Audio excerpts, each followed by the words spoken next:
नाशिकच्या निफाड तालुक्यातील रानवड इथल्या एका महिला शेतकऱ्याने एक वेगळा प्रयोग केलाय। 1 एकर क्षेत्रावर 1 ते 1.5 लाख रुपये खर्च करत कोंबड्यांचं खाद्य तयार करण्यासाठी आणि त्यांना उन्हापासून सावलीत निवारा मिळावा यासाठी मिश्र शेतीचा प्रयोग केलाय। या शेतात आंबा, लिंबू, पपई, पेरू केळीसह 18 प्रकारची विविध पिकं घेतली जातात। 1 एकरामध्ये जे आम्ही मिश्र शेती केलेली आहे, ते मिश्र शेती करण्याचा उद्देश हा की आम्हाला मुक्त विहार कुक्कुट पालन करायचं आहे गावरान कोंबड्यांसाठी।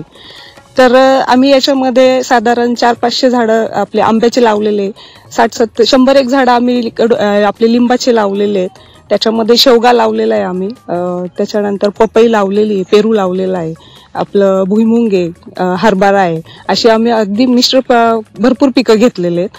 आमचा हा करण्याचा उद्देश एवढाच की आपलं कोंबड्यांसाठी जे खाद्य लागतं त्याचा खर्च भरपूर येतो, तो खर्च कमी करण्यासाठी आम्ही हा प्लॅन केलेला आहे। केंद्र शासनाने प्रधानमंत्री पोषण शक्ती निर्माण योजनेअंतर्गत उत्कृष्ट परसबाग स्पर्धा आयोजित केली होती। त्या पार्श्वभूमीवर भिवंडी तालुक्यातील केल्हे जिल्हा परिषद शाळेने विद्यार्थी आणि शिक्षक यांच्या प्रयत्नाने आणि ग्रामस्थांच्या सहकार्याने परसबाग फुलवली आहे। या परसबागेत 24 प्रकारच्या भाजीपाला पिकांची लागवड केली आहे। याच भाजीपाला पिकांचा वापर शालेय पोषण आहारात वापर केला जातो।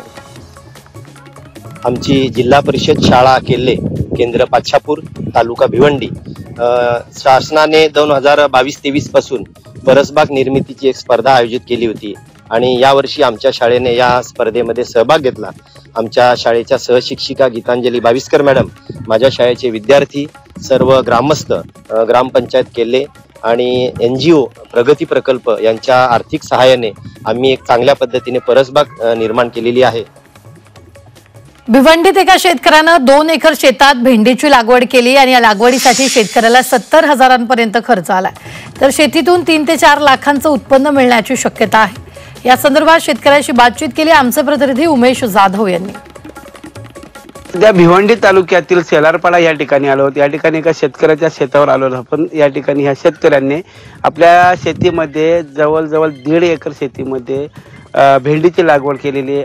किती एकरामध्ये तुम्ही ही भेंडी लावलेली आहे? 2 एकरामध्ये मी भेंडीची लागवड केलेली आहे। किती किलो लावलेलं आहे? 3 ते 3.5 किलो बी माझा लागलेला आहे। अच्छा, किती खर्च जवळजवळ 50 ते 60,000 रुपये खर्च झालेला आहे आणि 1 महिना झालेला आहे आणि उत्पन्न मला कमीत कमी 3 ते 3.5 लाख रुपये मिळायला पाहिजेत। जी मीडिया, उमेश जाधव, भिवंडी। कृषी क्षेत्रातील बातम्यांचा वेगवान आढावा घेऊया। शेतमालाला चांगला भाव मिळावा यासाठी शेतकरी कंपन्यांना ताजा शेतमाल शहरात विक्री करण्यासाठी संत सावतामाळी शेतकरी आठवडे बाजार ही संकल्पना राबवण्यात आली होती। या अंतर्गत राज्यभरात 75 आठवडी बाजार सुरू करण्यात आले होते। याची जबाबदारी कृषी पणन विभागाकडे देण्यात आली होती।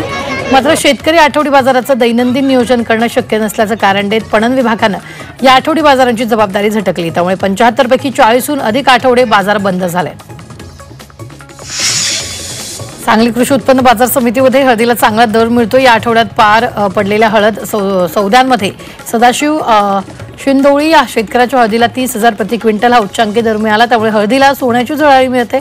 त्यामुळे शेतकऱ्यांनी जास्तीत जास्त हळद विक्रीसाठी आणावी असं आवाहन सांगली बाजार समितीचे सभापती सुजय शिंदेंनी केले। यवतमाळमध्ये कृषी विभागाकडून कृषी महोत्सव आणि प्रदर्शनाचं आयोजन करण्यात आले। या महोत्सवात तंत्रज्ञानाबाबत मार्गदर्शन तसंच शेतकऱ्यांनी उत्पादित केलेल्या वस्तूंचं प्रदर्शन अपेक्षित होतं। मात्र यावेळी शेती उत्पादनाऐवजी विदेशी वस्तूंचे स्टॉल लावण्यात आले। नवी मुंबईत फळांच्या राजाची आवक वाढण्यास सुरुवात झाली। हापूससह बदामी, लालबाग, नीलम आणि तोतापुरी आंब्याची ही आवक सुरू झाली आहे। आतापर्यंत 86 टन आवक झाली असून 20 मार्चपासून आवक मोठ्या प्रमाणात होणार आहे। सोलापुरातील उजनी धरणात 47% पाणीसाठा उपलब्ध आहे। तर उजनी धरणातून शेतीसाठी आवर्तनाला सुरुवात झाली। सीना माढा उपसा सिंचन योजना, भीमा सीना बोगदा आणि मुख्य कालव्यातून शेतीसाठी पाणी सोडलं।